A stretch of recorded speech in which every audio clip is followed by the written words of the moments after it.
Welcome to the Link Up. It's the spiritual advisor, Mark McCline. How y'all doing? How 2024 been for y'all? Well, you know, I've been absent, a few days behind. Had a lot going on, man. It's life. You know what I'm saying? But I am obedient. You know what I'm saying? So, with everything that was going on, 2024, for a lot of people not starting off very well, some people needed special attention. You know what I'm saying? So, it's been a lot of hard shit going on inside of the lives of many folks. Uh, today we want to address that because you can't be a conqueror when you weighed down. You know what I'm saying? Like some of us carry weights that's so heavy on us with no real insight of where we going, how we gonna get there, when we gonna get there.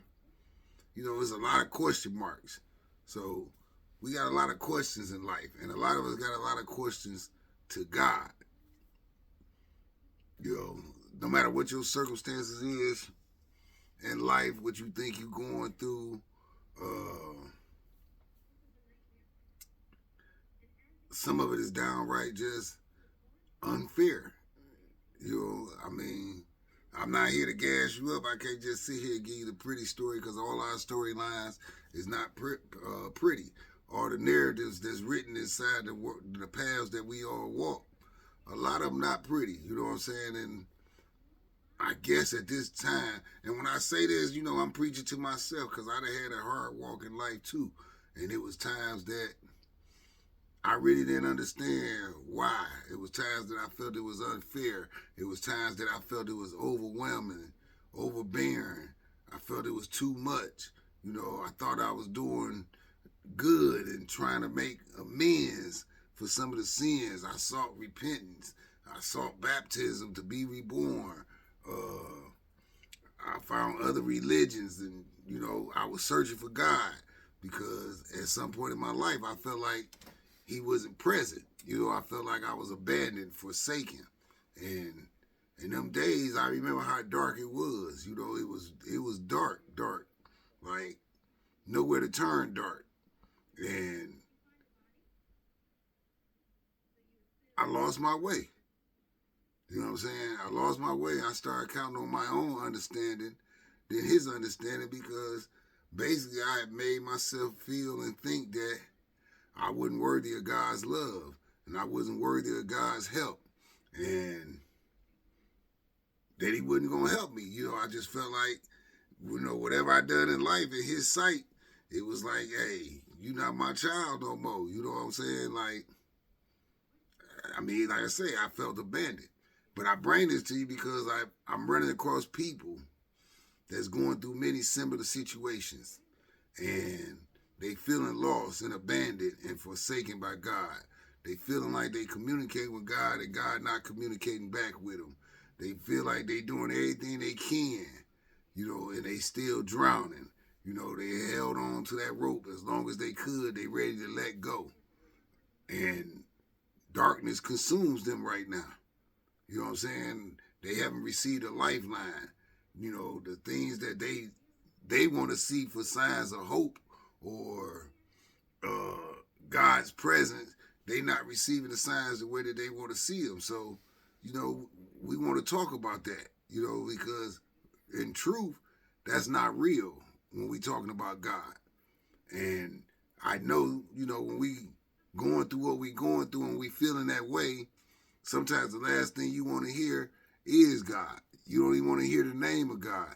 You don't even want to hear that God loves you and, God will not forsaken you. And is that when you feeling forsaken and unloved, the last thing you want to do is talk about somebody that's there that you don't feel to be there or somebody that love you that and you don't feel the love, even if it's God. We go through it with spouses, we go through it with siblings, we go through it with our parents, we go through it with our children. Like we all at some point suffer all these things at different times in different ways in our life. And how we choose to deal with it, this is now we on some individualism, and this individualism is the study of the individual, to really be precise in any particular person's life per se. I would really have to understand the personal effects and the mitigating factors of your life to really give you a direct response. But because this is such a common issue, especially amongst the servants of God, people that serve God, people that believe in God, people that's trying to walk in God's walk. Like, you do this and you feel like you're doing it with no reward. You know what I'm saying? You feel like you're doing it and God not paying you the attention that you deserve. He not providing you the help that you need. He not giving you the encouragement to continue on because your bills overran. You getting shut off notices. Some of you about to be evicted. You done been evicted. Some of you done lost your marriages. Some of us done lost children before. You know, daytime, you know, which as a parent, anybody that's that's like the parent's nightmare is to bury your own child. Like, that's a dark place, for us to have to bury our own children. To try to talk somebody out of that is a very challenging task.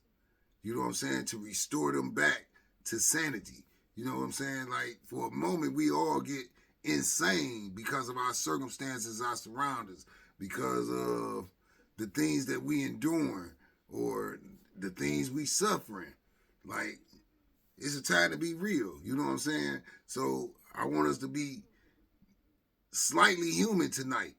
You know what I'm saying? In this process, I want to touch on our humanity because we existed in our human flesh, and we got to know how to deal with this human flesh. You know what I'm saying? I teach this even when I think about teaching y'all about the carpenter tools and how to utilize them. This is a time for that too. You know what I'm saying? But I'm going to tell you why. You know what I'm saying? As we go along. Right now, I just want to kind of like link in and let people know, like, the world will get dark. You will suffer. You will feel forsaken, abandoned. You will feel unloved at some point. And you will feel like there's nowhere to turn. You will feel like, you ready to give up. You will feel like, an exit from this world is probably the best result. Some people feel that dark, that alone, that the weight that they carrying is just that heavy that they would take death to just be free of the weight. Some people feel like that. And they good people. These not bad people. These not people that you would be like they had that coming. We talking about righteous people. Let's keep that in mind. We talking about righteous people. We talking about people that's really walking the walk, talking the talk, and doing everything from the outside of it all. They look faithful. They look like strong believers. They may be attending their churches 2-3 times a week. They ain't missing Sunday school. They ain't doing none of this. They actually will be deemed like, a righteous citizen, let alone a righteous believer. So I'm talking about these particular people. You know what I'm saying? I'm talking about the people that's walking the walk, that faith with no works is dead. I'm talking about the people that put in the work. I'm talking about people that's out here working and serving God and doing the best that they can, even if it's serving your family. You know what I'm saying? Some of us is weighed down and overwhelmed by the things that we have to do for our family members. You know what I'm saying? Because we don't know how to say no to them.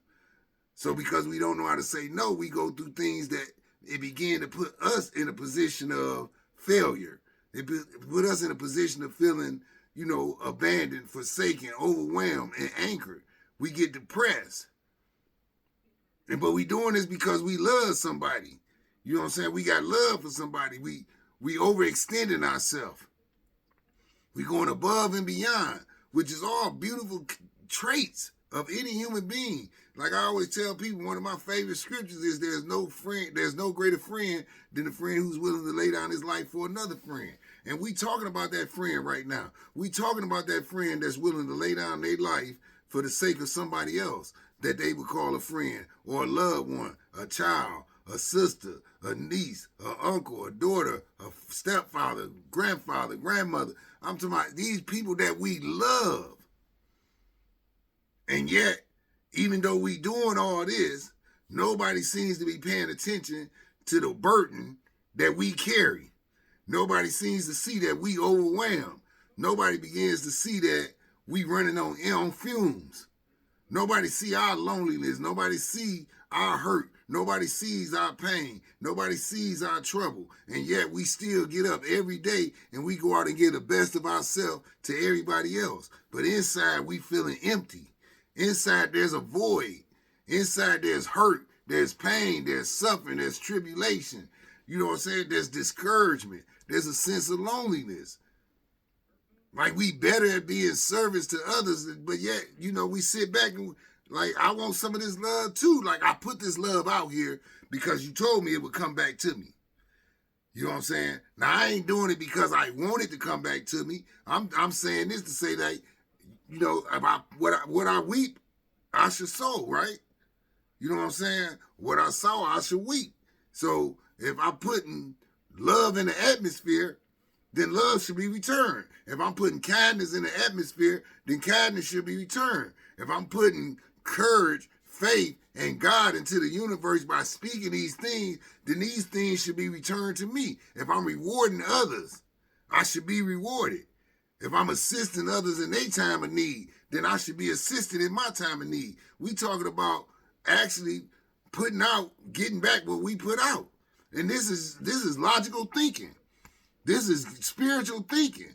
This is what we taught, that this is how life is supposed to go for us. It really do supposed to go for that. The thing is, it doesn't always go for that for you when you want it to go that way for you. First and foremost, it don't happen on your time.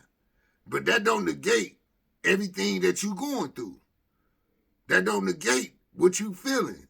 That don't negate the hurt that you carry, the disappointment that you carry, the abandonment issues that you carry. When we talking about with God, I ain't talking about with your husband, your mama, your brother, your friend, none of this. I'm talking about with God. It's people that's at odds with God for all the right reasons. Let me say that again. It's people that's at odds with God for all the right reasons.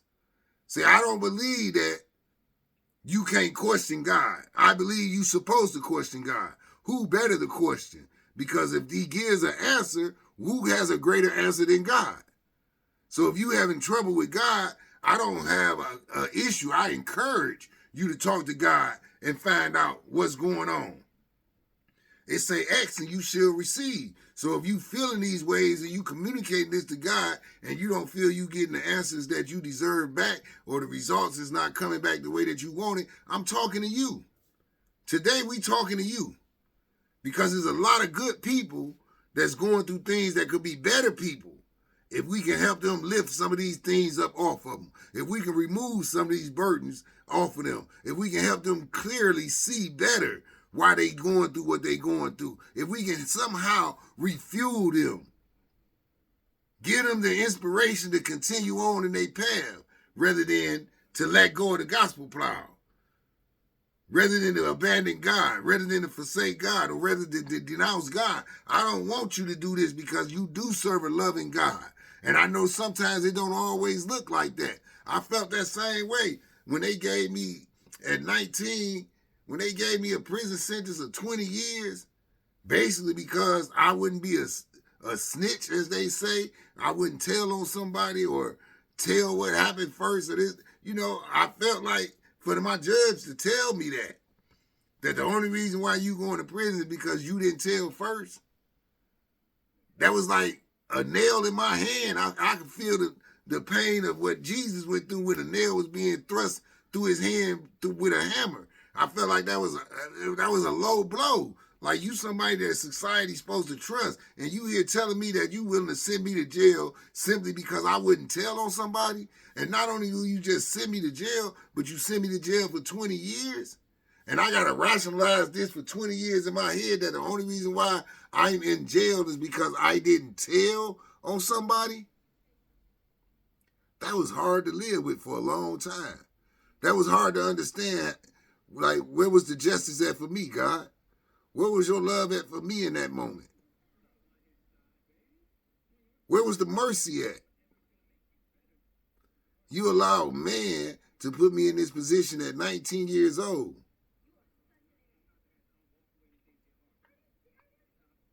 Like, that bothered me. And I wrestled with God. I talked to God. I was angry with God. You know what I'm saying? I lashed out at God. I denounced God at some point.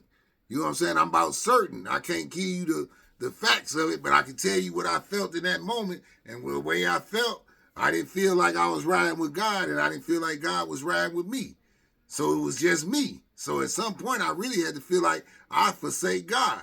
I didn't want you in my life because I didn't feel like you was in my life.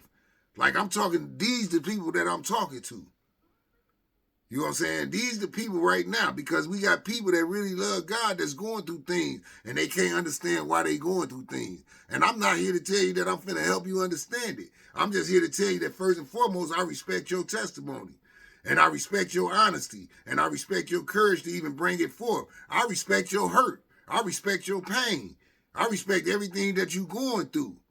But it's got to be something that you got to do to figure this out. It's not God. It's something that we have to do. That's what I learned in my situation. It was something that I had to do. God didn't forsake me. I forsake God. God didn't stop loving me. I stopped loving God.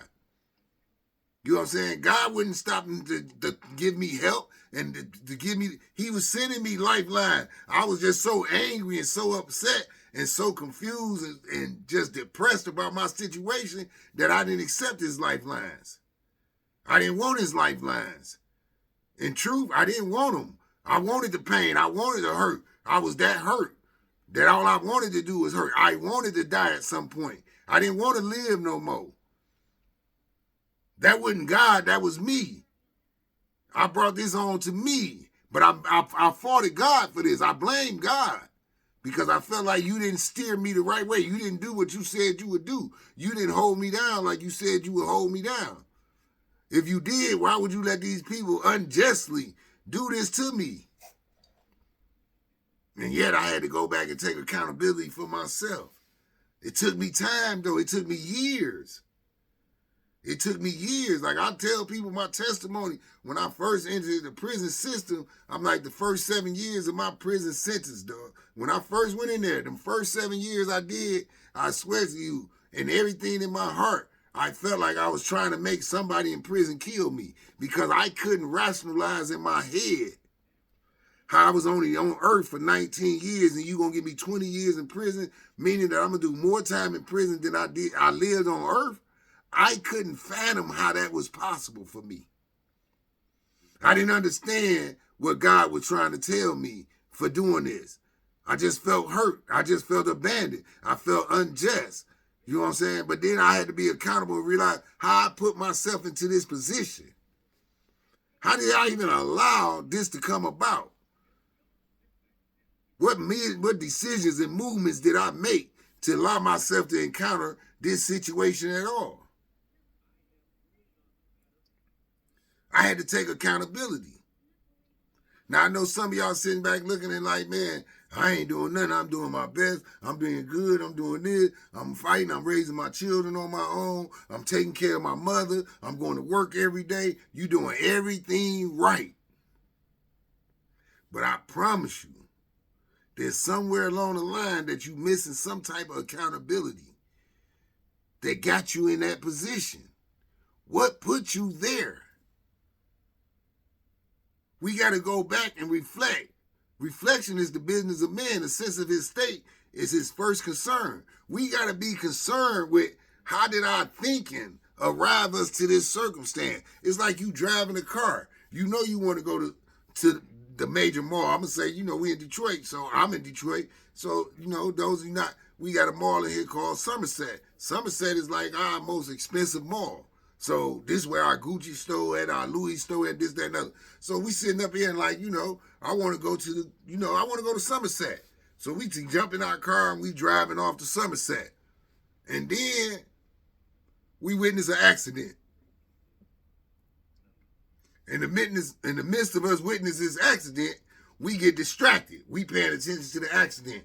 Bam! Now an accident that happened to us. So this is how it go in life. Now, when that accident happened to you, immediately, the first thing you're going to think, because it happened to you, that somebody else is to blame, right? Yeah, sure they to blame. They hit your car. They did this. They wasn't paying attention. They wasn't doing this. But neither were you. You were distracted. Don't miss the moment of you paying attention to the accident, because had you been paying attention to your driving skills, you may have been able to acknowledge what the person behind you was doing, the person on the side of you was doing. You may have been able to prevent that accident. So the accountability still comes into you because you were slightly distracted, even if it was for a split second. That's accountability. You have to be honest. It's no different than you on your phone and you driving and you trying to quick text and bam, it happened. Even if it's the other person's fault, it's things that happen in life that we could have avoided.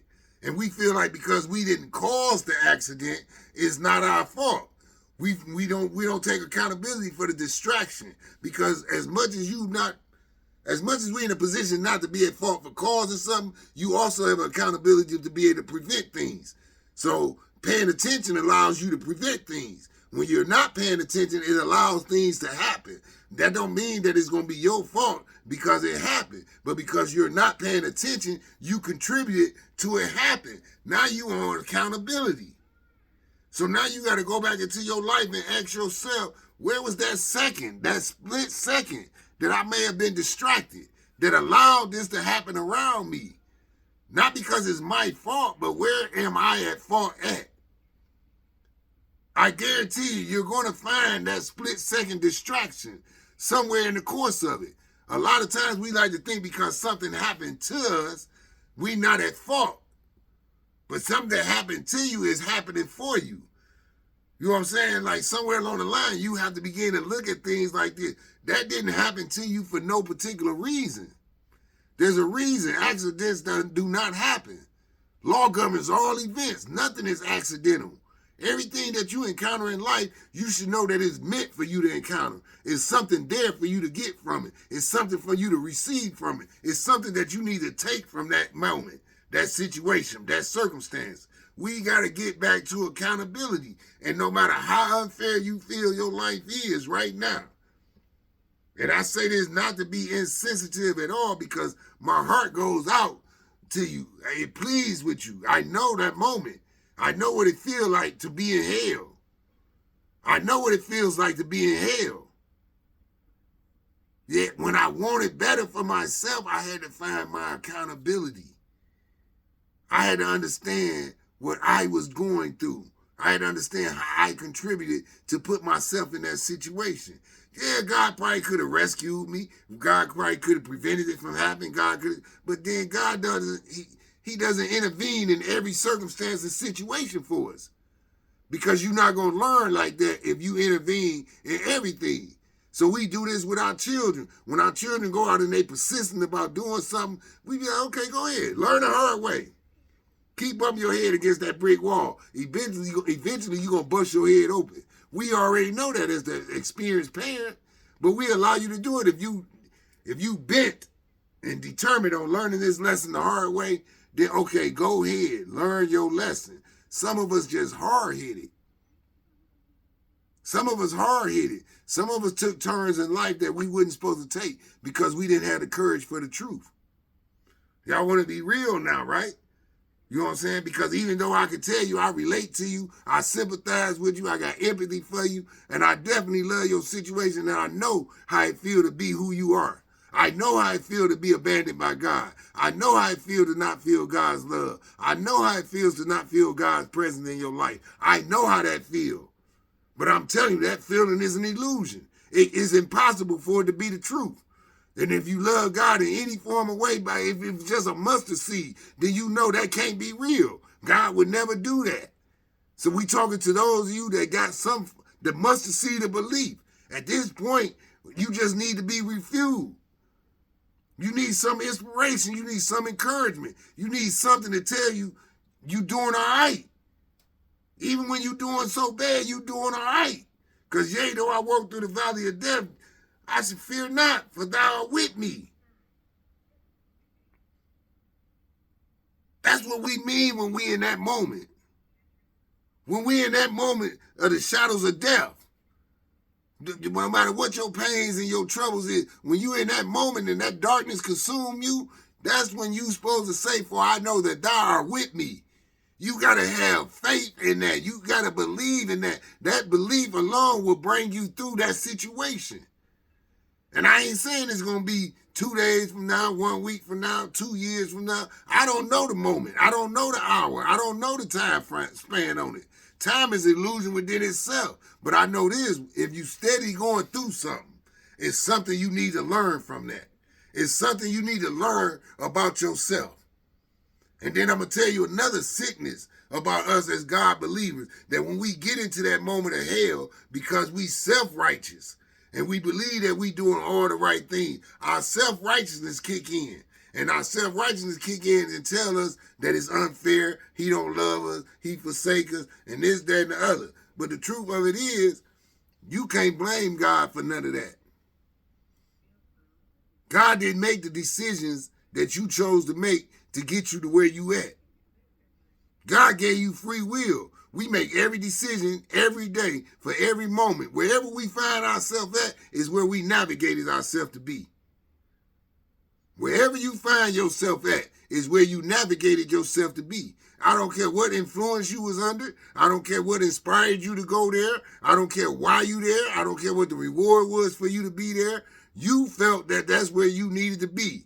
When you got there, these decisions led and led and led until it led you to hell. And you wondered how you got to hell. All I did was went to the graduation and tried to support my people. All I did was went to the party and was over there celebrating my mama's birthday. And I come out, I'm in a car crash or accident, or this happened. Or, I was doing the best that I could for my mother, my child, or whoever it is, and something horrible happened to you. Maybe you wasn't in the right place.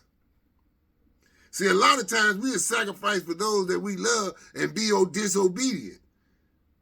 But because we love who we love, the way we love them, we'll put ourselves in a position for them, not realizing the position that we putting ourselves in.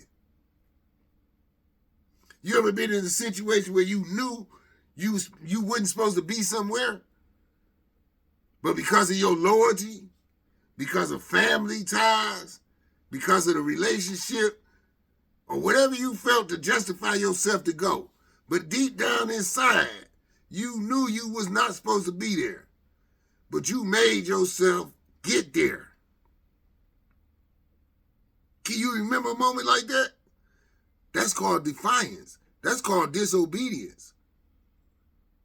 Because the Spirit told you shouldn't be there, but you went anywhere because I love them. Oh, that's my mama's birthday. I got to be there. But God was saying this ain't the best place for you to be right now. But you couldn't see disappointing your mother. So you went.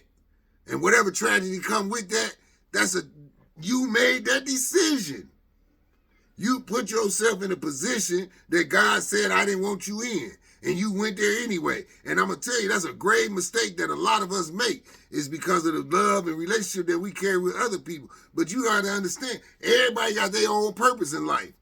Everybody got their own stance in life. Everybody got their own position in life. When God tell you to be still, you got to be still. When God tell you not to go left, you got to go right or keep straight. Do anything but go left. If he tell you to go right, go right. If he tell you to go straight, go straight. If you going straight and you feel like you see something to the left or right of you and you want to experience that, then don't turn around and think that you can blame God for your choosing to go experience something that God didn't choose for you. You chose it for yourself. Now, don't get it twisted. I'm not trying to blame you for the darkness that's on you. I'm telling you how it led there. It's not a blame game. I'm not faulting you. I'm just telling you somewhere along the line, when you get to reflecting on your decision, you're going to see when he told you to go left, you went right or straight. When he told you not to go someplace, you ended up going there anyway. He told you to sit down, you chose to stand up. You'll find these moments in your life. Because a lot of times when we get to them places, we don't know how we got there. That when you in that darkness of hell and you feel righteous, that you living a good life and you being good to people and you being nice and you displaying the attributes of God, your image and likeness of God to everybody else is a testimony. Like, that's a beautiful sister. That's a handsome brother. Like, she always on point. No one is seeing you right inside but you. You got to hold that back from everybody else because you that strong. You that loving that you don't want them to see your pain. You don't want them to see your weakness. You don't want them to see your hardship. And you hide it very well, but you can't hide it from yourself and God. So in the midst of you sleeping on that pillow in that dark room and you alone with yourself, it all come out to you sometime. And you be ready to go insane. The suicide thoughts, the sense of failure, and this, that, and other. You overwhelmed with your own ghost. You get it? Your ghost is another spirit. You overwhelmed with the evil spirits that you done created for yourself. Believe me, you creating them for yourself. Because, again, somewhere along the line, you have demonstrated defiance or disobedience. Somewhere. And it was unconsciously done.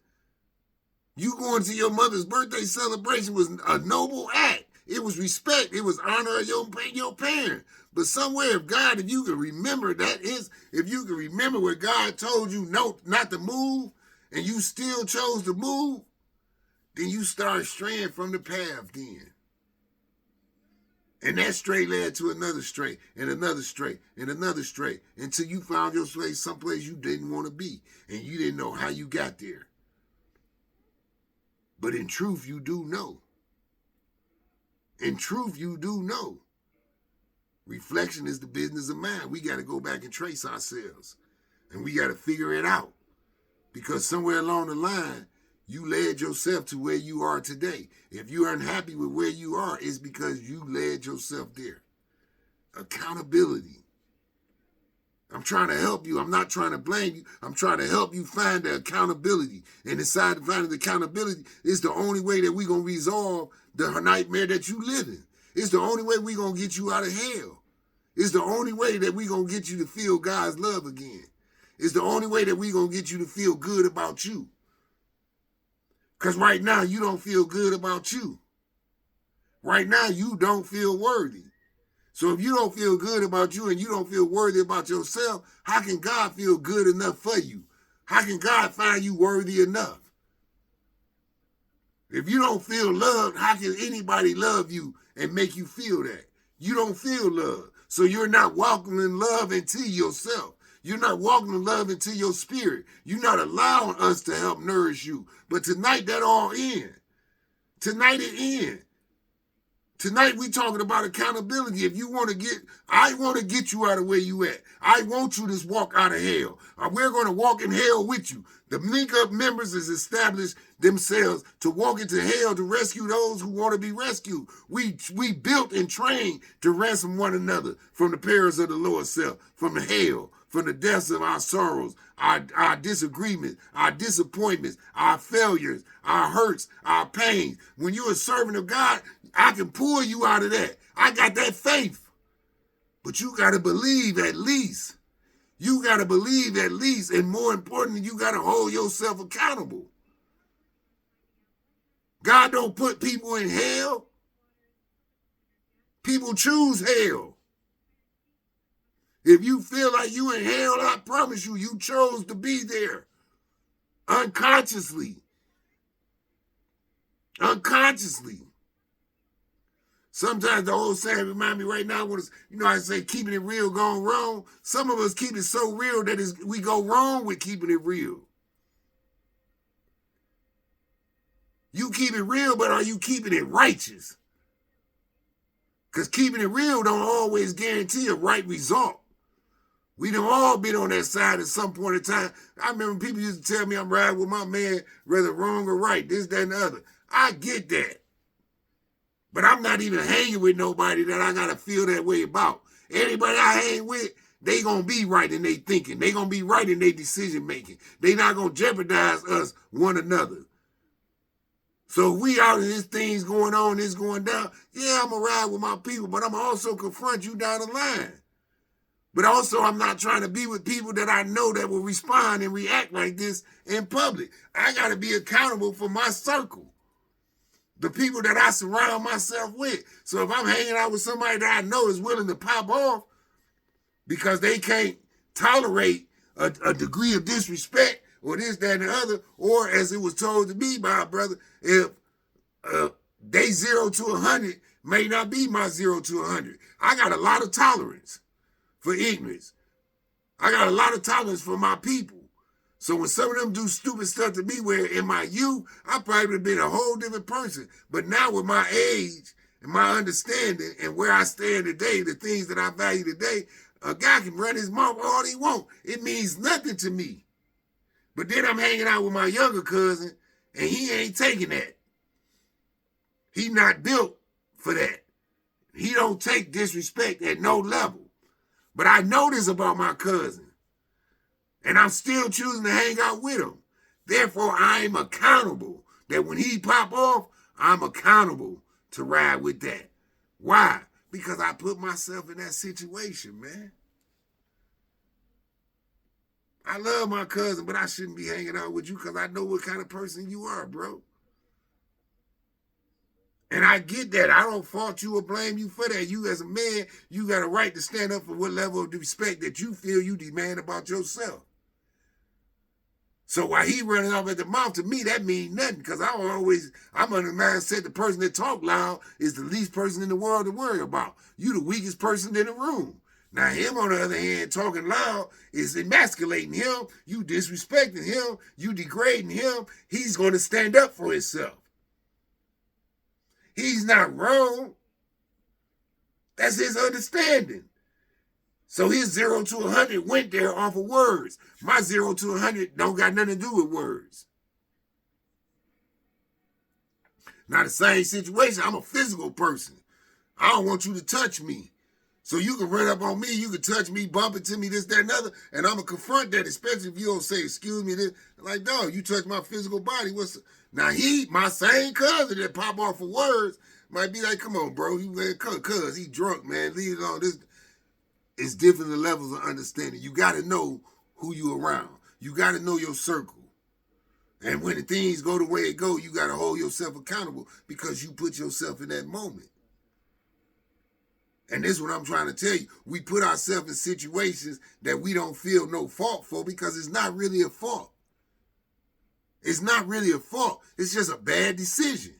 And we all make bad decisions. But them bad decisions lead to others' paths.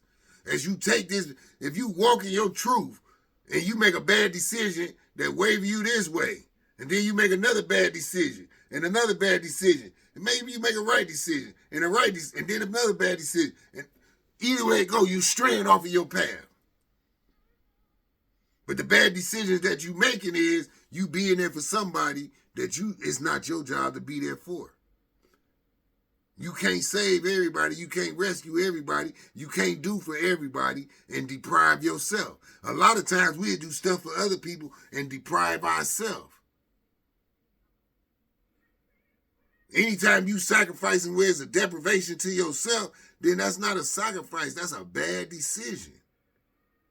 It's like you carrying your rent money in your pocket and you pull out your rent, $1,000, $1,200 a month. You pull out $1,200 and here it is.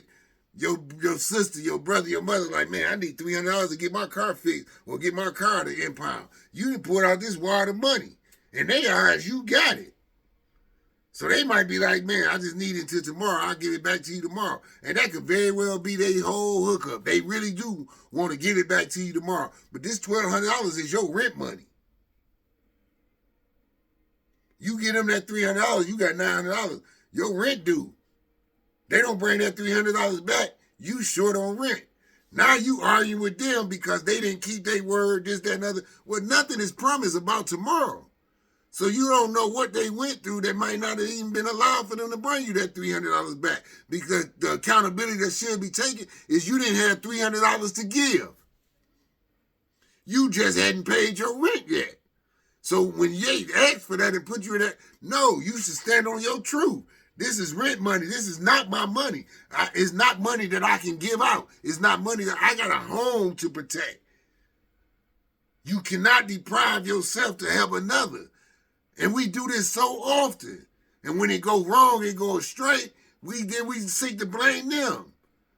That wouldn't have happened to me. I wouldn't have got put out of my house if you'd have gave me the $300 when you said you was going to give it to me, this, that, and other. And they like, well, somebody did fraud that night and they took my bank account money and this, that, and other. You ain't trying to hear none of their excuses, none of that, because now you're in a bad situation. You don't have your rent money, and somebody that you love and trusted, you gave them this money, and you just knew that they would give it back and have your best interest. But why would you think that when you didn't have your own best interest?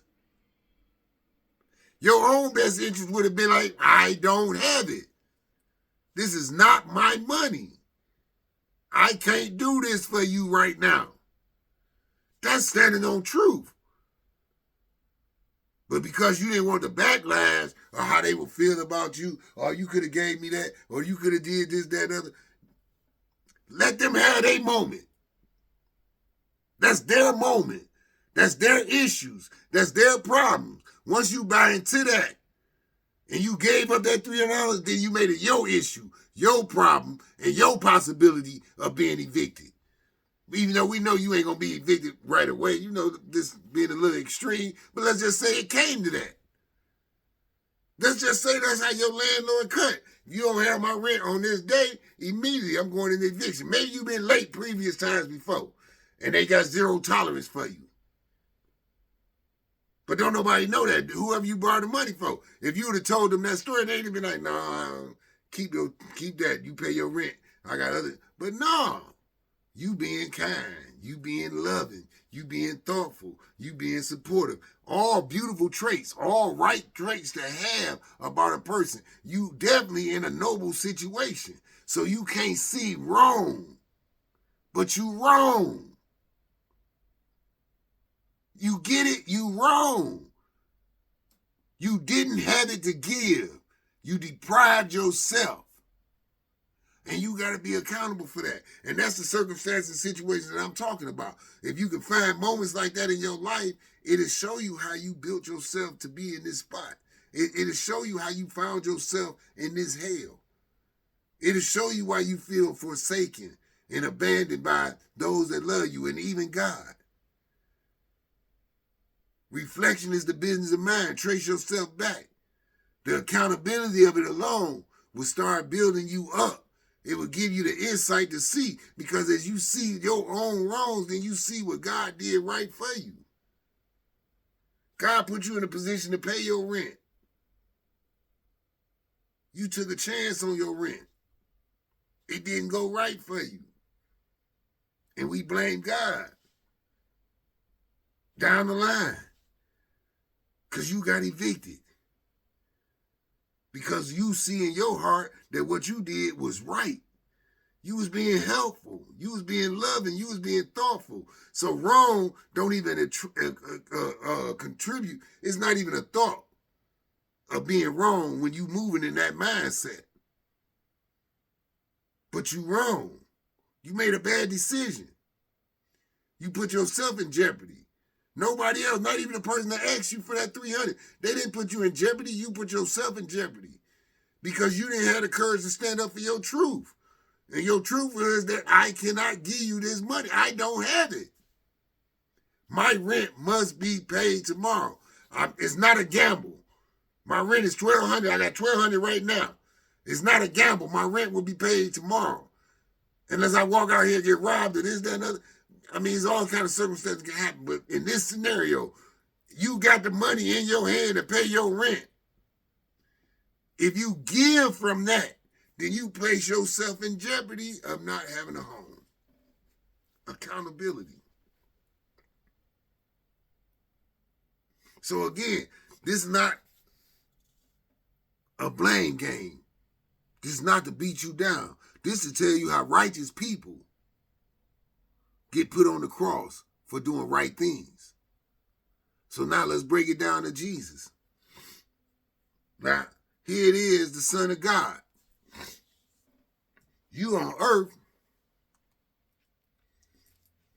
being the image and likeness of God himself. Now, according to the situation as we know it, according to the scriptures, you out spreading the gospel. You doing the will of God. Somebody was felt like you was wrong for that. particularly the Roman Empire at that time. They felt what you was doing was blasphemy, this, that, and other, this, that, and other. But you was moving in the light of what your father wanted you to move in. You was moving in the thought of right. But doing right by God still led Jesus to the cross. And Jesus was nailed to this cross. And while he was on the cross, you can only imagine, like the same way you feel right now with being abandoned by God, by being forsaken by God, by being unloved by God, by not receiving God's support, his help, his lifelines, his blessings, his rewards, his righteousness, whatever you might feel, wherever you at, those of you who do right. Now, I'm telling you, see yourself like Jesus right now.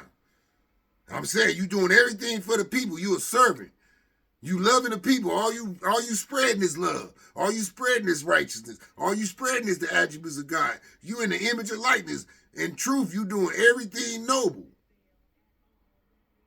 And yet you get put on the cross.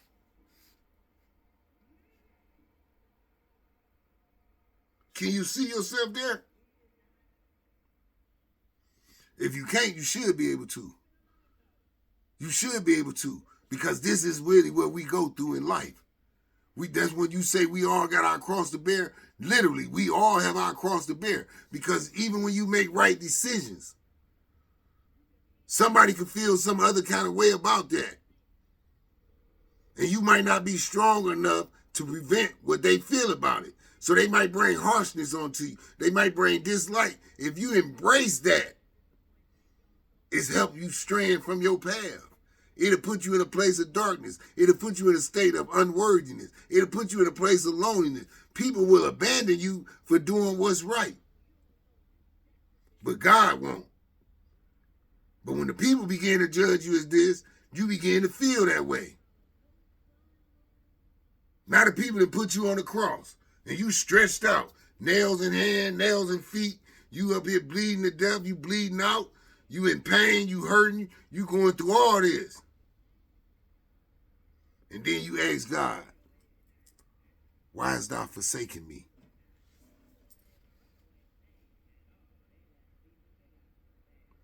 Well, God told you that the righteous will be persecuted. He already told you that. When you make decisions, you got to be accountable for the decisions that you make. Jesus asked this question on the cross as the Son of God. He asked his Father, why hast thou forsaken me? This is why, to me, I know it's not wrong for you to question God. And if you feel like that, then talk to God. Find out why you feel like that. Let God communicate with you, because most of us can't. So I'm not here to give you the answers in that moment. I'm here to be your brother. Then I'm going to tell you why down the line, because right now you on the cross and you feeling persecuted. You feeling let down. You feeling betrayed. You feeling abandoned. You feeling unloved. And you asking God, why hast thou forsaken me? Why don't you love me? Why won't you help me? Why won't you do this? Why won't you do that? You're questioning God because that's how you feel. You're on your cross right now.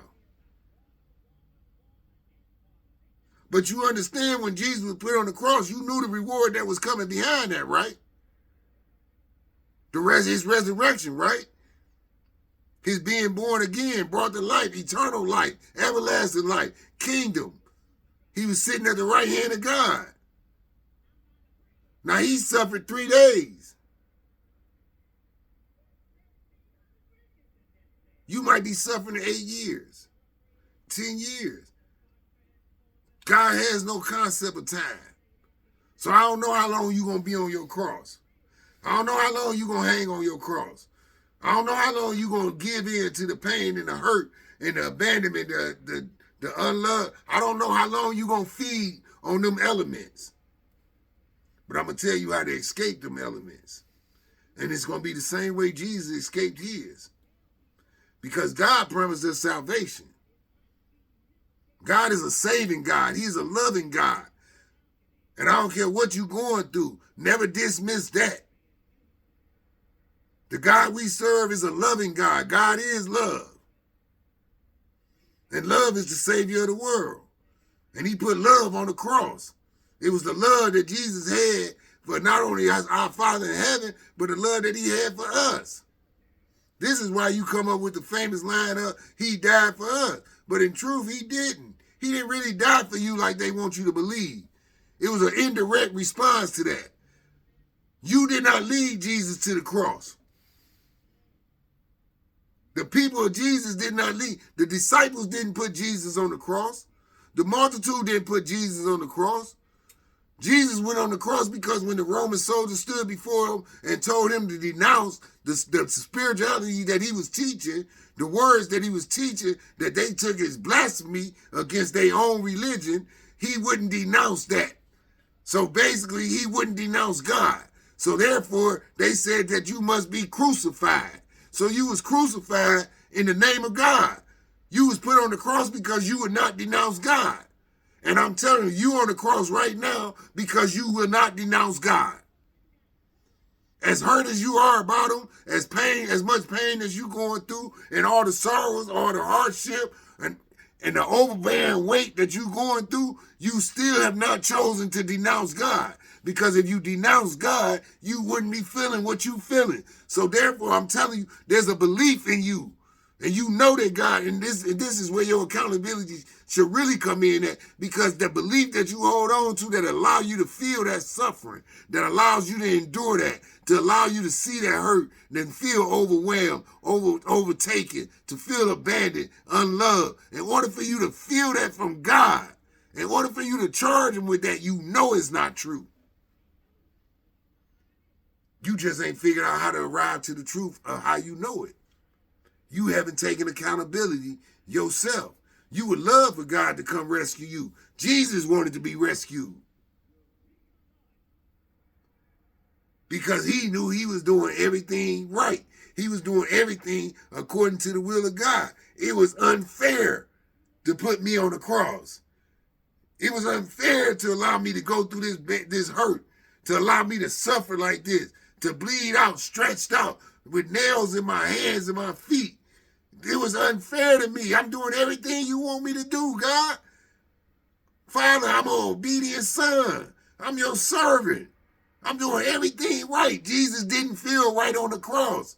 So he asked him, why hast thou forsaken me?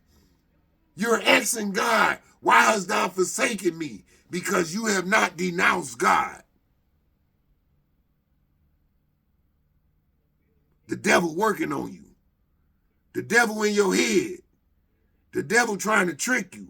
He wants you to believe that God is doing all this to you. He wants you to believe that God is the reason of your sickness. He wants you to believe that God is the reason of your pain. He wants you to believe that God is forsaking you. He wants you to believe that God has abandoned you, that God has not stopped loving you, that God has no reward for you, that there's no prosperity in serving God. The devil wants you to believe all that.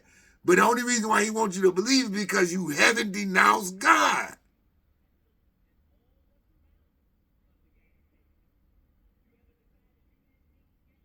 You own your cross because you haven't denounced God. I can't justify your pain and your suffering. I can't justify everything that you're going through in life. I can't justify why that's going to happen. I don't justify the time frame that it takes. I don't know the second, the minute, nor the hour of God blessing to be placed upon you. I don't know all these, but I do know that God loves you. And I do know that God will not forsake us. And I do know the devil, and I know the devil will deceive you, and he will make you believe these things about God. But this is not God's work. It's the devil's work.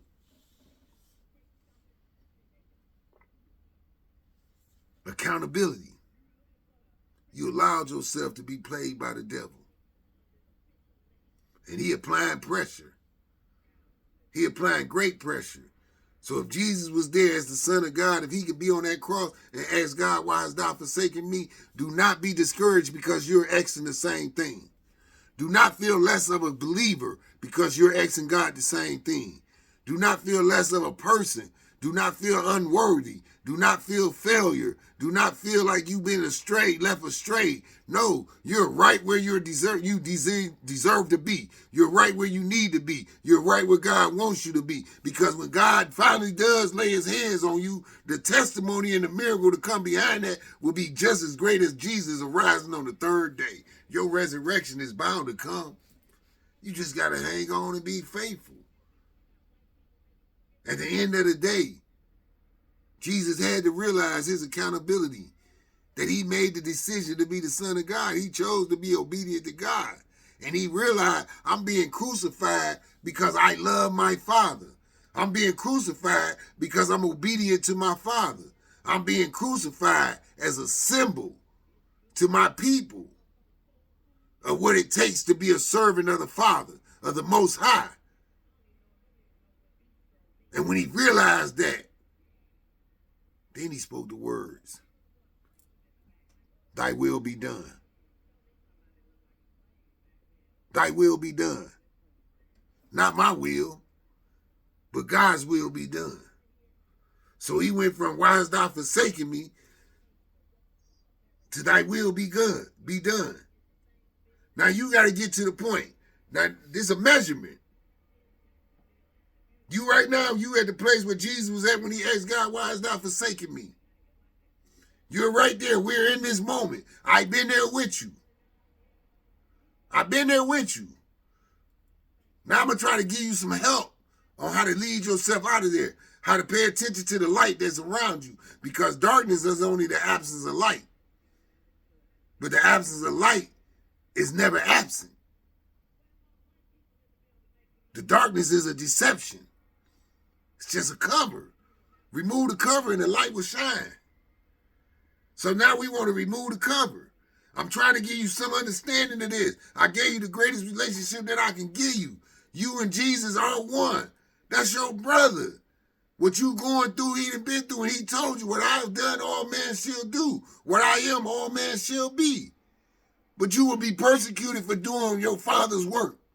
You'll be persecuted just like I'm persecuted. You'll be persecuted for following me. You'll be persecuted for mentioning the name of Jesus. The devil don't like the name of Jesus. The devil don't like the name of Jehovah. He don't like the name of Allah. He don't like the name of Yahshua. He don't like none of these names because these names are in relationship to the Heavenly Father. And those of us that speak life into them names, the devil coming at you. And the moment he gets you to stop on saying them names and doubting that name and doubting the magnificent force that comes with that name, and he gets you to hurting, he gets you to feeling forsaken, he gets you to feeling dark and like a failure and that you just don't have purpose in life. When he gets you there, the devil starts to squeeze harder, like a snake. He gets to contracting more around you, squeezing life out of you, squeezing the breath of life out of you, because now you gave him power. You gave him power in your feelings of disappointment and your feelings of feeling forsaken. Now he's going to get on here and make it work in his favor. He's going to deceive you even more. So he's going to bring tragedy into your life even more. He's going to make you see that accident. He's going to make you see that lost son. He's going to make you see death. He's going to make you see misery. He's going to make you see unrest, unhappiness, divorce, sickness, pains and troubles of all sorts. And all the time you going through this, he know the more you denouncing the name of God, the more you rejecting. Now take that back, not denouncing. The more you rejecting the name of God, the more you feeling and blaming God for your circumstance and your situation. The devil over there with pom-poms, he cheering. I'm winning. I'm winning. I got one. I got one. Because he took a moment of your hurt and worked it to his advantage. And the only reason why he's still squeezing and you still feeling it is because you haven't denounced God. Now you might reject his love. You might reject his signs. You might reject the comfort that he's seeing. You might reject his blessings because you feeling unworthy now. You feeling unloved now. You're not even opening yourself up to receive God's blessings. You're not opening yourself up to receive his love because you're so damaged. You damaged. And inadvertently, you don't feel worthy. You just feel the hardship of your life. You feel the overwhelming circumstances that's surrounding your life. And you don't even know that you gave up, but you gave up.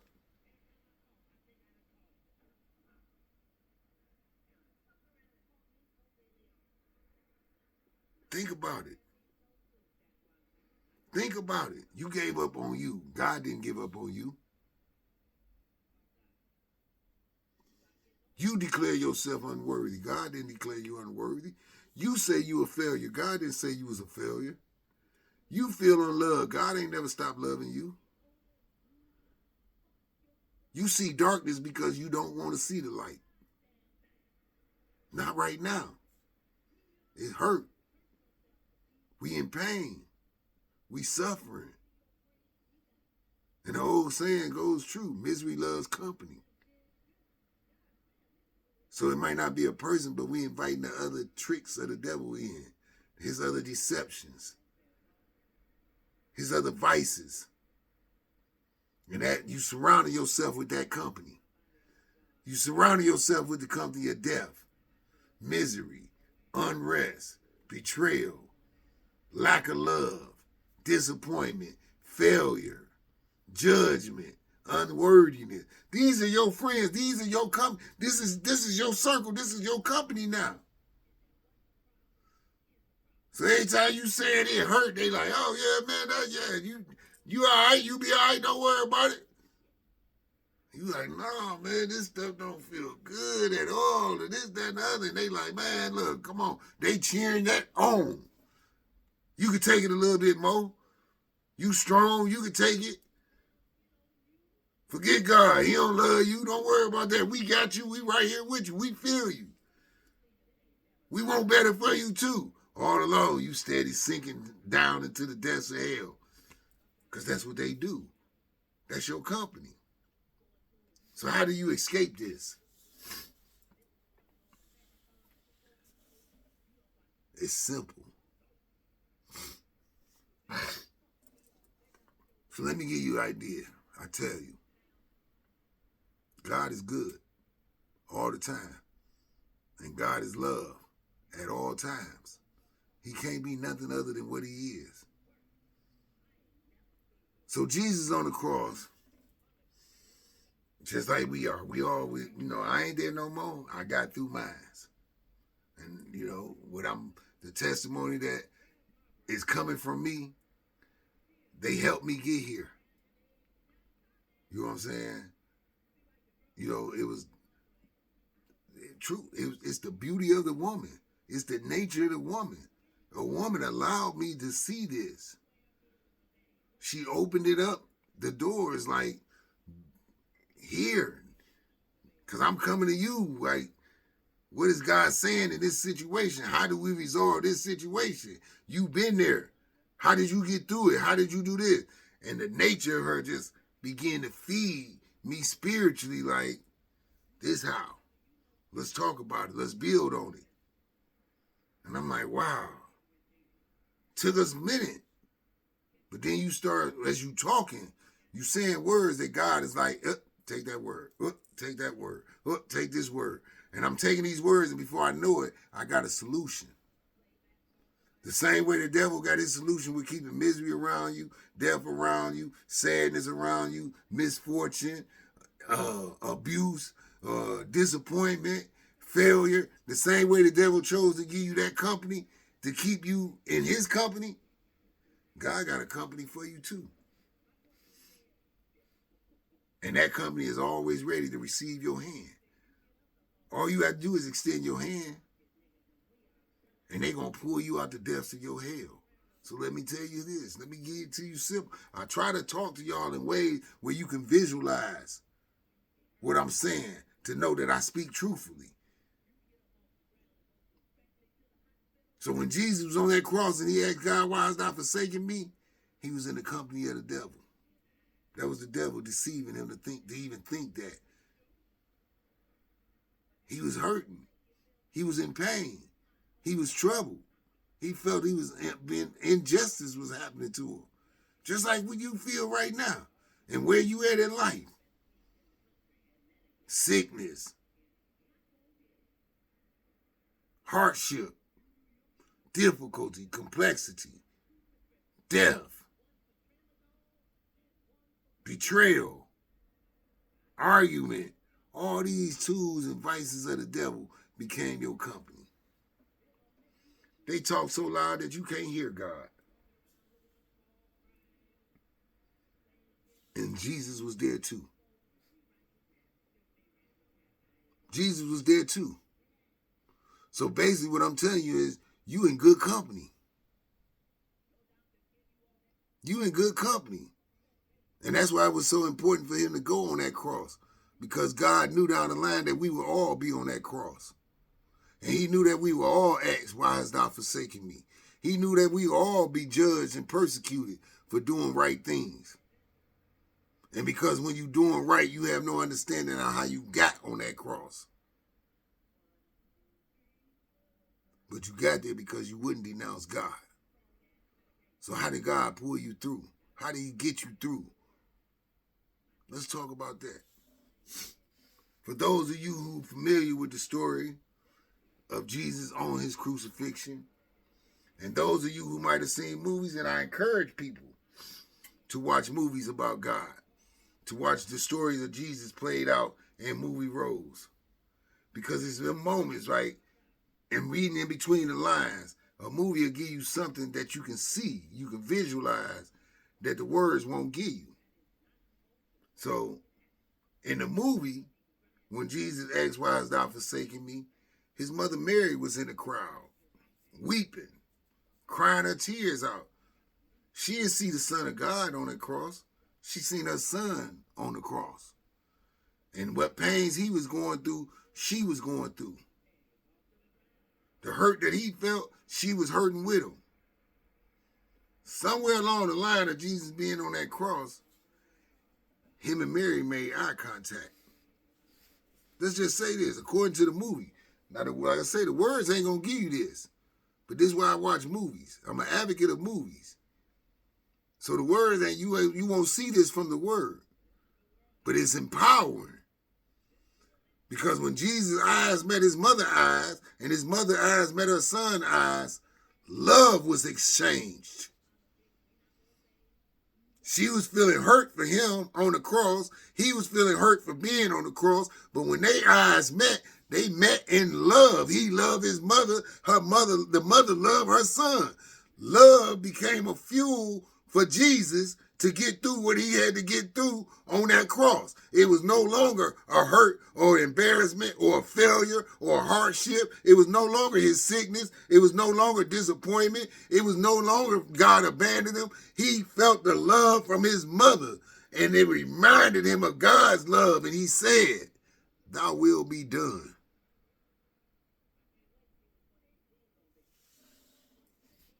So what you saying, spiritual advisor?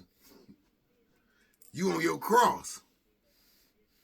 And I'm telling you, find you somebody that loves you. And when you look into that person, it's only going to be right that you see all the love they have for you.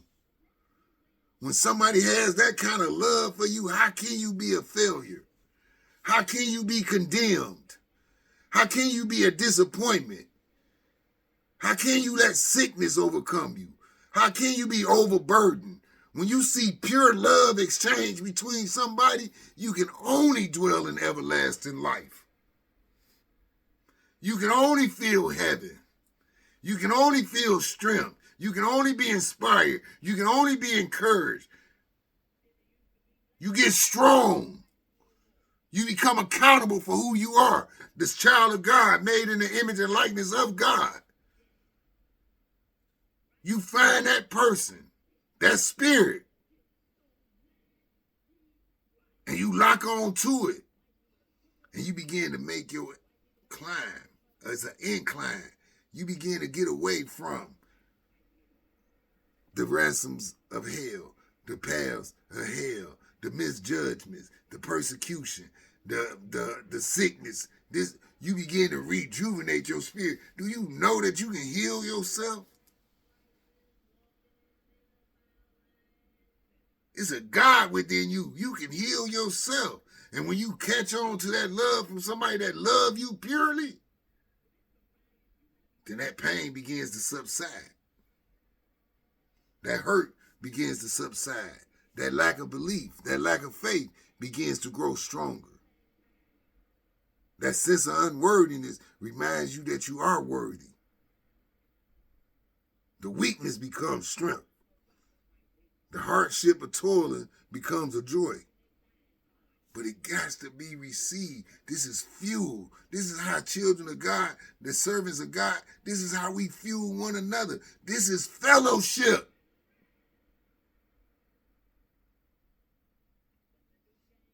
So when you're in the moment of where you at and you feeling all that stuff that you felt that the devil is putting on you and you not receiving the love of God, you're in the wrong fellowship. You got the wrong crowd around you. If you still there and you feeling that way, I assure you, you don't have God in your midst. Because God got a garden that's all beautiful. All them attributes can't help but strengthen you and make you stand erect, perpendicular, like you were meant to. It helps you overcome. So what you saying, spiritual advice? I'm saying get you a different circle. Your circle ain't right for you. I don't care what your circle consists of. If you feeling like what we talked about, been talking about, and that's how you feeling, and you can't get yourself out of it, and you don't understand why, I'm telling you, you don't have a circle of God around you. You need those that can fuel you to get through what you're going through. You need those that can fuel you off the cross. You running on fumes. You need to be gassed up. Not in lies, not how we talk in urban slang, like I'm gassing you up. No, you need to be refueled. You need to be rejuvenated. You need to be energized. You're only going to get that from God's people because God gave it to us to give to one another. So therefore, God has always been there with you because we always here with you. But you choose, sometimes we put ourselves, we're going to choose a circle that reflect how we feel. We're going to choose a circle that's not going to lead us out of where we feel because no matter how much it hurt, at some point in time, you embrace the hurt as a friend. And I can tell you this because when I went through that first 7 years, I embraced everything that came. Pain felt like life. People disappointed me. It felt like life. I knew that was coming. I'm telling you to send me a letter. Females send me pictures, talk to me, send me letters. You know, I'm out of place, out of mind. So when it ain't coming, it just fueled my hate. Even though it was hurting me, I was disappointed. I'm on the phone like, man, y'all ain't got no love for me like that. That's what it was. That's how we gonna be, out of sight, out of mind. Oh, brother locked up now. Y'all ain't got, you can't send a guy a few dollars. You don't care if I'm all right in here. You ain't doing this. You ain't doing that. All I found was complaints. This is my circle, though. This is my circle talking to me like, man, hey, that girl don't love you, dog. Like, you ain't there no more. She there with, Joe Clark and Joe Brown and whoever else. She there with Sport Coat. You know what I'm saying? She on to the next one.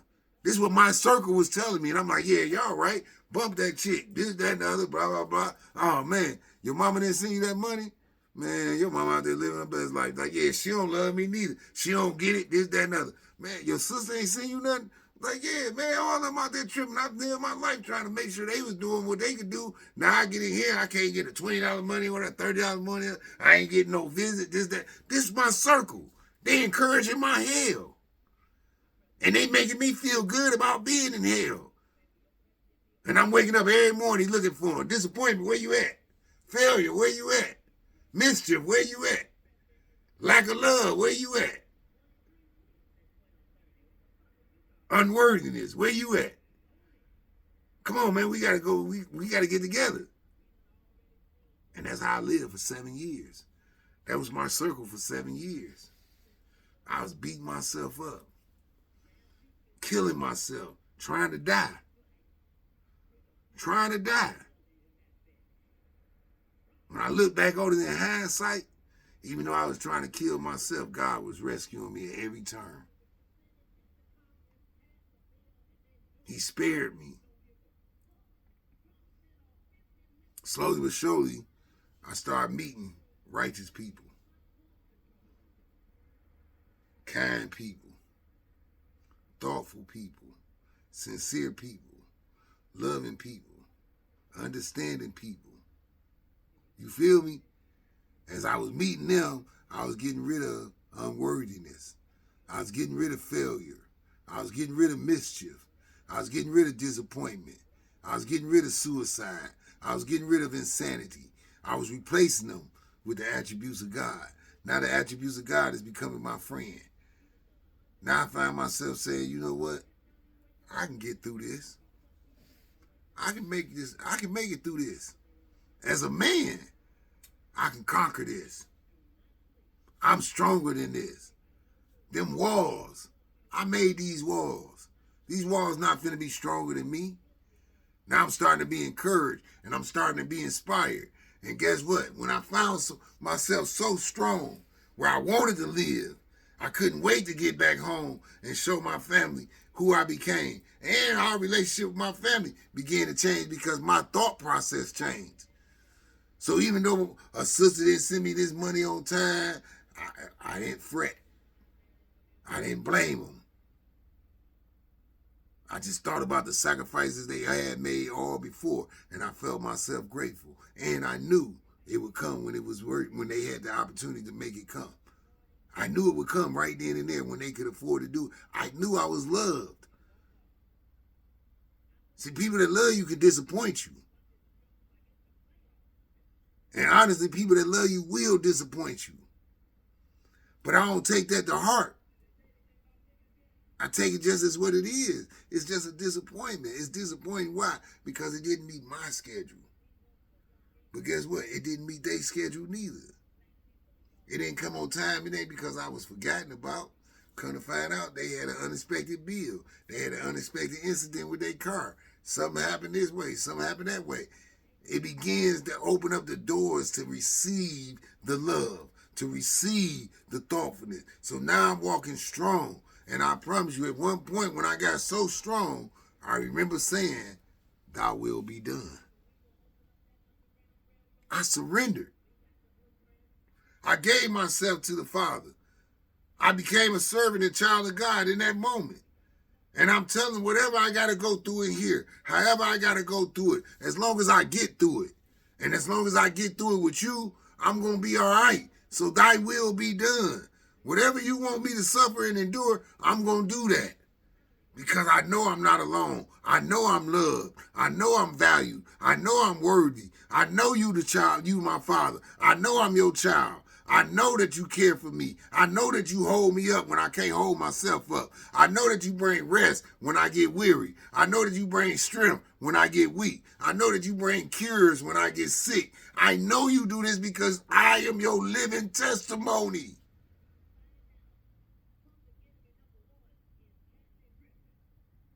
So the problem with this is if you find yourself in this place of hell, you have to be refueled. You running on fumes. When you being overwhelmed, you're running out of the gas of God. You need to be refueled by God's people, not the devil's people. You need to change your circle. And you need to find people that love you, people that's kind, people that's right, people that's merciful, people that's good, people that's really honest, people that's truthful. You need to change your circle of friends. And sometimes you don't have the courage to do that because your friends who represent the devil and their actions is generally the very people that you grew up with and probably call family. Unfortunately. So the same scenario, giving your sibling that $300 from your $1,200 rent that put you in jeopardy, a real person would not put you in that position. Kindness would not do that to you. Kindness was that, can you afford that? Can you do that? Like, why you got so much money? Like, you gonna be all right? You like, nah, but it's really my rent money. Oh, kindness, like, I can't take that. Why? Because I can't put you in that position. I'm not gonna ask you to compromise your comfort for me. I gotta figure out my life sums. You figured that out. You got your rent money. Go pay your rent. I'll figure this out. That's what love and kindness would have did for you. Change your circle. The circle you got is taking gas out of you. The circle you need will put gas into you. They'll refuel you. And then as you get your fuel back up, it's thy will be done. You will see the love of God in your life. You will see how he values you. You will see yourself as worthy. And you will know that what you call failures is triumphs to God. Where you find yourself unworthy, God declared you the most worthy. Because under the most dire situations, you didn't denounce me.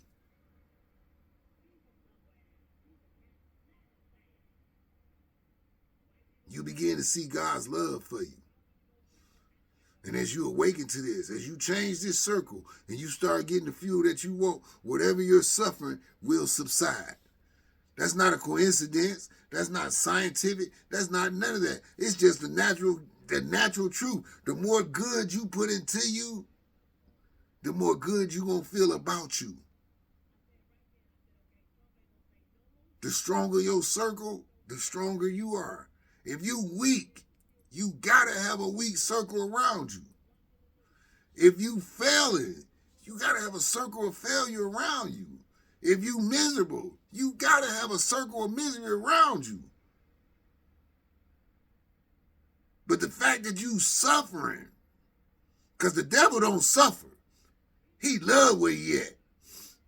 But the fact that you suffer is your declaration that I don't like my position.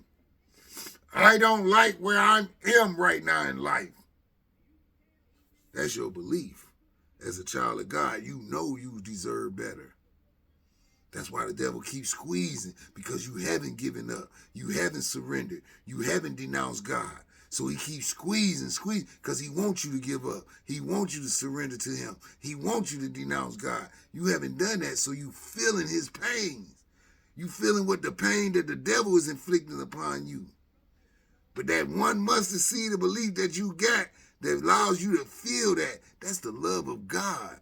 Letting you know that you are living eternally in him. That you are a loving child of God and he loves you. That is the reminder that God is there. I often tell people that suffering is the evidence of God. You ain't got to like it, but you got to love his presence. God is always present in your life. Believe me, even when you give up on yourself, God don't give up on you. When you stop loving yourself, God don't stop loving you.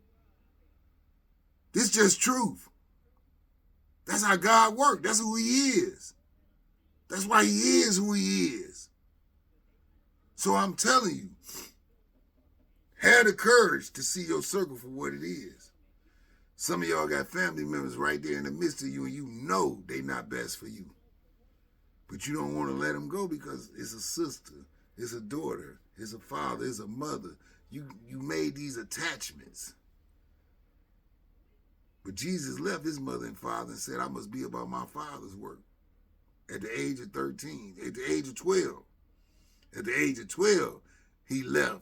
And at the age of 13, he was in Egypt learning from the Kemetic people. So at the age of 12, he left his mother and father because he said he must be about his Father's work. Now, Mary wasn't happy about that.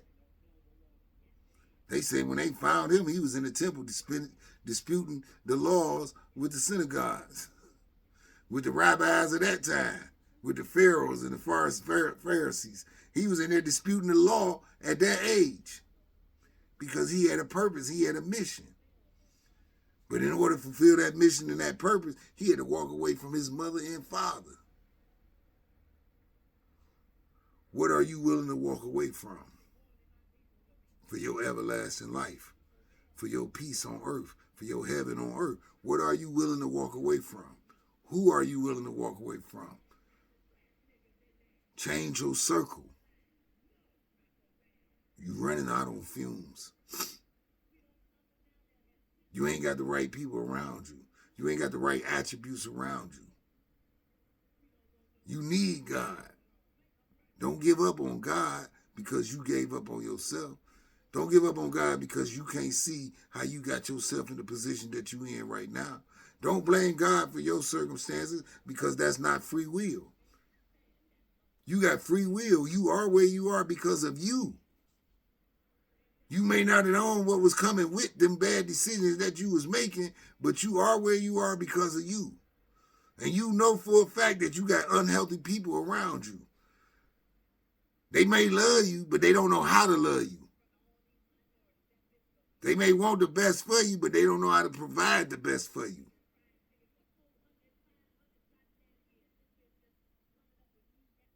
And you keep yourself there out of foolish loyalty, out of a foolish bond that you connected with. And it's hard sometimes. Sometimes a parent has to let go of a child because that child is that disobedient.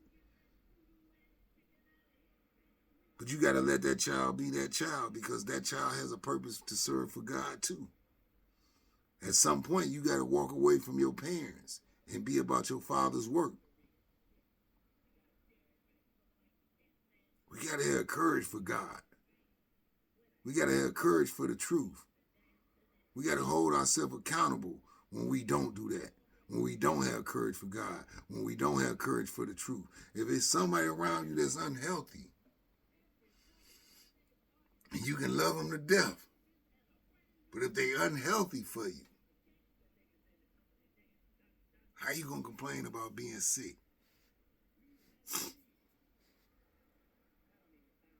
When you surround yourself with unhealthiness.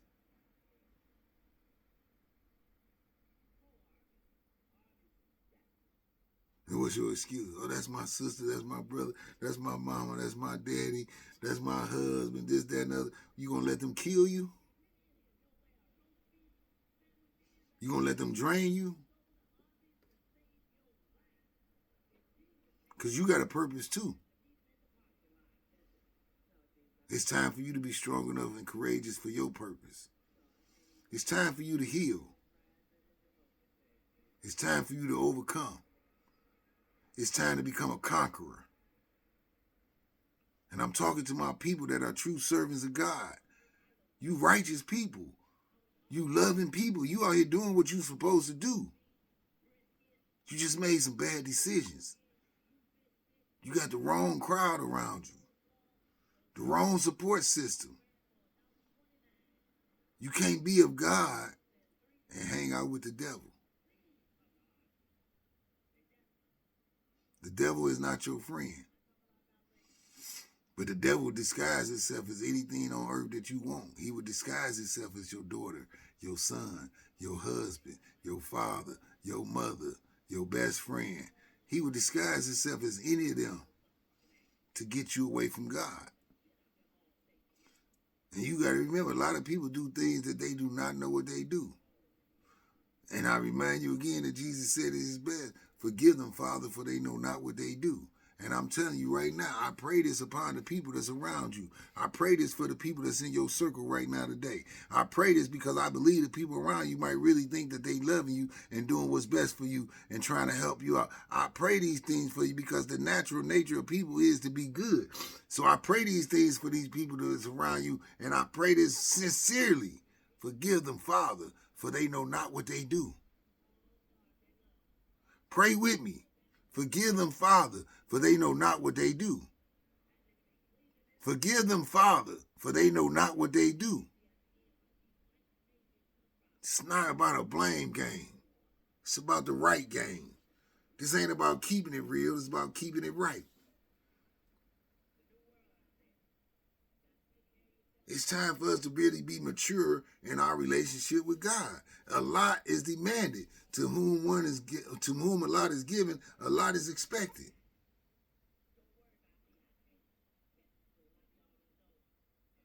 It's better to give than to receive. Give what God has given you, and you will receive that. But it's gonna come from the right circle. The devil not gonna give you love for you loving God. So if love ain't surrounding you, then you know the devil is amongst you. If you giving out charity and being kind to people and being merciful to people, and that's not coming back to you, then that's the evidence that you got a devil in your midst. Because the devil the only one not going to reciprocate what God gave you to give out. The devil don't want you to be a servant. He wants you to be a slave. The The devil don't want you to do the will of God. He wants you to be disobedient. The devil don't want you healed. He wants you sick. He don't want you strong. He wants you weak.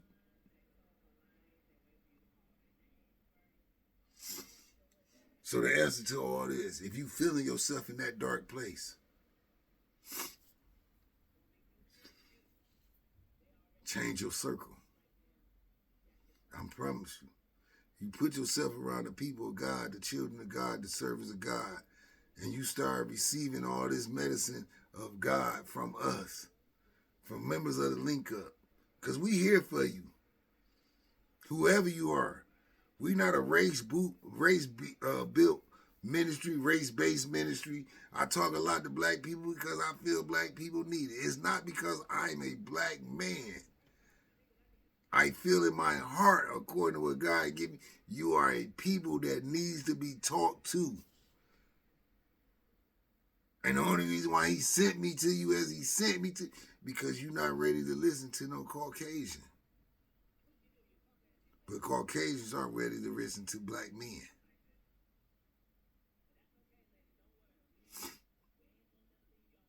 See, black men don't trust Caucasians, but Caucasians trust black people. And why wouldn't you? We've been good slaves. We've been good servants to your cause. We uphold your laws, your principles. We uphold a lot from y'all. So we are a friend to the Caucasian community. The Caucasian community has not been friendly to the black community. But we changing our circle. We're not dealing with failures, we're dealing with success. We're not choosing devil, we're choosing God. And I challenge y'all, go back and reflect. Like, I know a lot of y'all not going to receive this because you're going to take it as though I'm blaming you for where you are. No, I'm holding you accountable for where you are. I'm not blaming you because I already acknowledge your heart, your spirit. And your heart and spirit is of purity and righteousness. Yet your distractions is we doing things for people and it's not being reciprocated. So it's like we putting our fuel out, but we not being refueled. So now you on empty and you moving on fumes and you looking to blame somebody, anybody, but it's your own accountability. You got to put yourself in a position to be fueled by those you fuel in others. If you giving fuel out, fuel coming back in. Here at the Link Up, we trying to refuel us. We trying to energize us. We trying to rejuvenate one another because we know how heavy it is. Woe upon a man that scatters my flock. But the sheep know the sound of my voice. My voice comes and moves with nothing but purity and love for us all. I'm not here to take you from nothing. I'm here to take you to someone. Our Heavenly Father. I'm just here to show you the way and hope that my understanding gives you a greater understanding, which gives you a greater relationship with our Father. A greater relationship with our Father is a greater relationship between you and I can't be wrong for trying to help. I'm only trying to help you. If it applies, then praise God.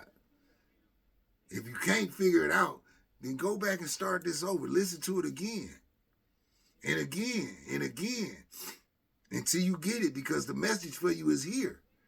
If you, my people, as the children of God, and you've been out here feeling the way you've been feeling, let down, disappointed, in hell, insane, unworthy, sick, and all this, I'm just telling you, you're in the wrong circle.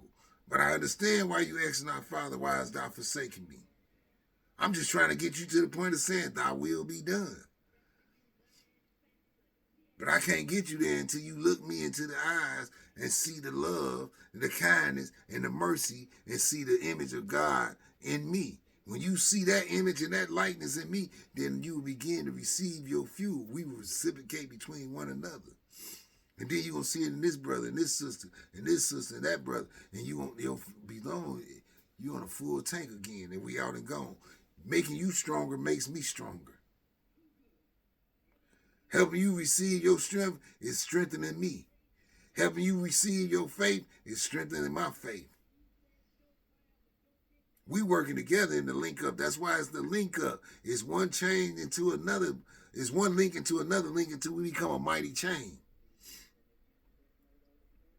And our chain is infinite. It's no telling how many links we gonna have. But let's link up.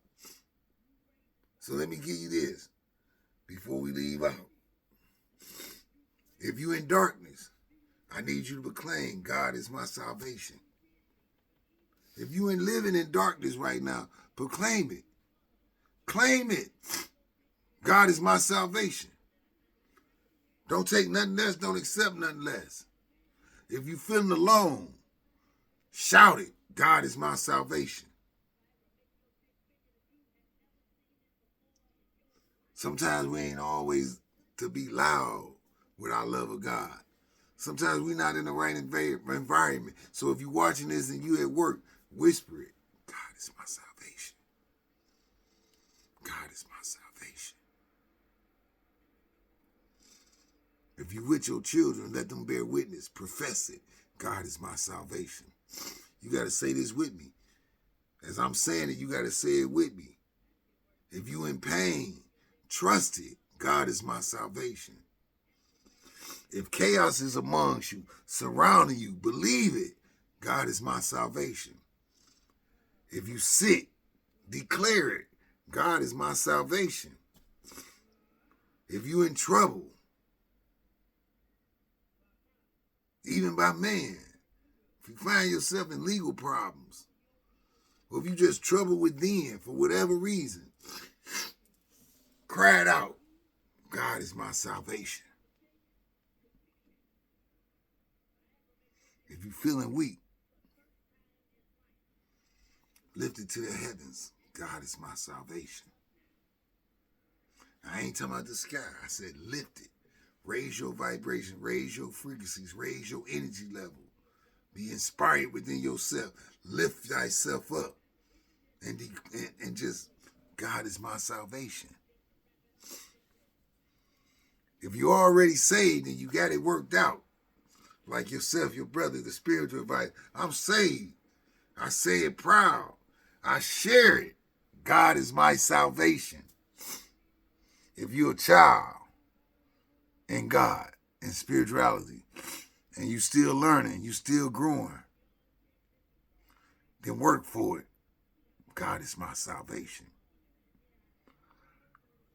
Brothers and sisters that may be in jail that you want to talk to, they confined to their circumstances and their situation. Whatever the circumstances may be, pray it.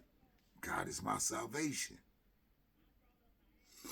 If you're addicted to drugs, if you're addicted to lies, if you're addicted to a person, whatever your addiction may be, anything that's ruling your life and leading you to directions that puts you in an out of control situation, hold on to it. God is my salvation. If you feel broken, claim it. God is my salvation. If you need help in any form, reconstructing your circle, rebuilding those around you, accept it. God is my salvation. If you're joyous, as some of our members in the link up is, if you're joyous about life, sing it with praise. God is my salvation. If you're strong and you fortified with the image and likeness of God and you feeling yourself, you're a conqueror, walk in it. God is my salvation. If you're happy, let it be contagious. Spread it. God is my salvation. If you got love in your life, from any angles, any person, anybody, if love is in your life, know it. God is my salvation. If you're going through something and you ain't feeling good about it, and you worried about it, you concerned about it, You blind to it. Look for it. God is my salvation. If you're getting through something, hear it in your journey. God is my salvation. If you already got through something, then feel it. God is my salvation. If you hunger for it, if you find yourself hungry in state of starvation, you famine, and I ain't talking about physical food, I'm talking about for love, for joy, for peace, for prosperity. If you hunger for it, taste it. God is my salvation. If you lost to yourself, if you lost to God, if you lost to feeling love, if you lost to friendship, if you lost to a spouse, a partner, a sibling, a parent, pursue it. God is my salvation. And if you winning,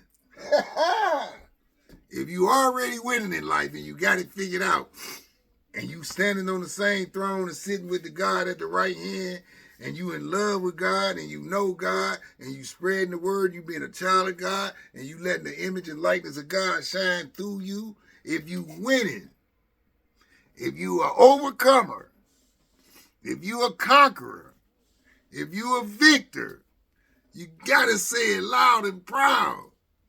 God is my salvation.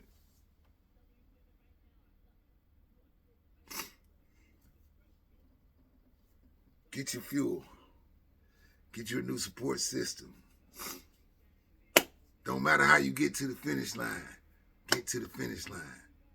You don't never know what it take that runner in that moment to get to where they got to go. We don't know what inspires them. I'm telling you, it could be the last person in the race, and they declare, I'm going to finish. Whatever that drive is. Excuse me.